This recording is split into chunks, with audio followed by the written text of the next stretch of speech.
একটা লাশ, হাজারটা প্রশ্ন।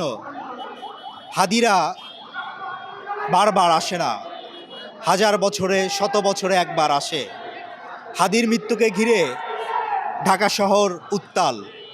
কি বলছেন হাদির ভক্তরা, চলুন শুনে আসি।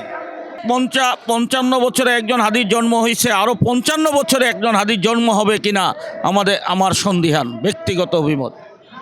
ওনার মতো হাদির আরেকটা জন্ম হতে আরও 55 বছর আমাদের ওয়েট করতে হবে, তাও হয় কি না না আমি দেখিনি। আমার জানা মতে কোনো রাজনীতিবিদ নেতৃত্ব মারা গেলে এত হয় নাই। হাদি শুধু একজন নেতাই ছিলেন না, উনি ছিলেন গণতন্ত্রের মুখপাত্র, ভারতীয় আগ্রাসনের একজন বলিষ্ঠ কণ্ঠস্বর, যার পরিপ্রেক্ষিতে উনি ভারতীয় আগ্রাসনের বলি হতে হয়েছে। না, উনি মৃত্যুর আগেও কয়েকবার আমি গণমাধ্যমে দেখেছি, উনি বলল যে আমি যদি মরে যাই এদেশের গণতন্ত্রের জন্য আমার জীবনটা দিয়ে যাব। আমি কয়েকটা নিউজও আজকে পত্রিকায় পড়েছি, এটা উনি বলে গেছিল যে আমার মূল্যায়ন হয়তো আমার রাজনীতি থেকে জনগণ করবে। তো ওই মূল্যায়নই আমরা দেখতেছি ওনাকে। আমার হাদির উদ্দেশ্যে বলা আছে, আজকে যে বাচ্চাটা ভূমিষ্ঠ হয়েছে সে তার বাপ রাখতে পারে নাই, এর থেকে বড় দুঃখ নাই। আমরা চাই হাদি হত্যাকারীকে দ্রুত বাংলাদেশে নিয়ে এসে তার ফাঁসির কাজে ডোরানো হলো। ভারত সবসময় খুনিদের আশ্রয় দিয়েছে এবং তারা এখনও নাকি টুইট বার্তায় অনেককে হুমকি দিচ্ছে যে আমাদের নিয়ে কথা বলবো না, আমরা এরকম খুন করব, দ্রুত পালিয়ে যাব। এবং আমরা বলবো আমাদের দেশে খালি ওরাই জড়িত না, যারা একে যেতে দিয়েছে, যারা জেনেছে হত্যাকাণ্ডের এত ঘন্টা পর সে এত জায়গায় গিয়েছে, তারা কি জানতে পারে নাই যে খুনি পালিয়ে যাচ্ছে? আমাদের যেই চক্রটি ধরেন বর্ডার পার হতে সুযোগ করে, সেই দালাল চক্রকেও আমাদের ধরতে হবে। কারা হাদিকে সুযোগ করে দিয়েছে ভারতের মাটিতে যাওয়ার জন্য? একজন ব্যক্তি ইচ্ছা করলেই ভারতের মাটিতে পালায় যেতে পারে না।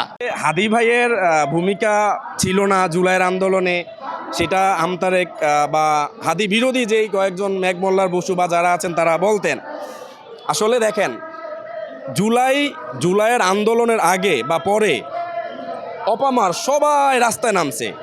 আমার মনে হয় এখানে ইন্ডিভিজুয়ালিটির কিছু নাই। জুলাইয়ের পরে যে জুলাইকে ধারণ করছে, আপনি সেটা দিয়ে বুঝবেন যে সে জুলাইয়ের জন্য তার ভূমিকা বেশি। হাদি আমার মনে হয় কিছু ওর যেই বক্তব্য বা স্লিপ অফ টাং, এই কারণে হয়তো বা সে আপনার একটু প্রবলেম বা ক্রিটিসিজমের মধ্যে ছিল। কিন্তু আমার তো মনে হয় হাদি একমাত্র লোক যে সব দলকে নিয়ে, ও বিএনপির ব্যাপারেও উনি কটাক্ষ করেন নাই, জামাতের ব্যাপারে না, সবাইকে নিয়ে একজন অভিভাবক হিসেবে আমার মনে হয় যে উনি বাংলাদেশের অভিভাবক, সেভাবে উনি আপনার পথ চলতে চাচ্ছিলেন। সো এমন জায়গায় আপনি বলতেই পারেন না যে হাদির কোনো ভূমিকা নাই। আমি একটা কথা বলি, যারা হাদির মতো এরকম বিপ্লবীদেরকে নিঃশেষ করে দেওয়ার চেষ্টা করবে তারা নিজেরা নিঃশেষ হয়ে যাবে। যারা হাদির মতো ব্যক্তিদেরকে নিঃশেষ করে দেওয়ার চেষ্টা করছে তারা সারা জীবন কলঙ্কের মালা নিয়ে দুনিয়াতে বেঁচে থাকবে। আর হাদির মতো ব্যক্তিরা যদি দুনিয়া থেকে চলেও যায় তারা প্রশংসিত অবস্থায় থাকবে। হাদিরা কখনো মরে না।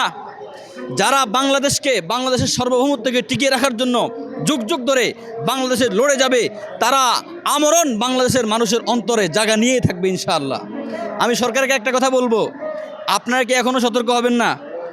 যারা যুদ্ধ করে, জুলাই যোদ্ধারা নিজেদের জান দিয়ে, নিজেদের রক্ত দিয়ে বাংলাদেশের সার্বভৌমত্বকে রক্ষা করার চেষ্টা করেছে, কিন্তু আফসোসের ব্যাপার বাংলাদেশের সরকার আজ পর্যন্ত তাদেরকে নিরাপত্তা দেওয়ার কোনো পদক্ষেপ পর্যন্ত নেই। আমি বলবো হাজার হাজার কোটি টাকা বাংলাদেশ থেকে পাচার হয়েছে। যারা পাচার করেছে তাদেরকে আইনের আওতায় পর্যন্ত আজ পর্যন্ত আনা হয় নাই। তারা পাচার করেছে, তাদেরকে এই জুলাই যোদ্ধারা দেশ থেকে তাড়িয়েছে। এখন জুলাই যোদ্ধাদের নিরাপত্তার জন্য আপনারা কি কিছু টাকা খরচ করতে পারেন না? দেশের অর্থ সম্পদ কাদের জন্য? যারা দেশ রক্ষা করবে তাদের পিছনে যদি আপনারা খরচ না করতে পারেন, হয়তো অনতিবিলম্বে আপনারাও দেশ খেকো হয়ে যাবেন, দেশকে আপনারাও খেয়ে ফেলবেন।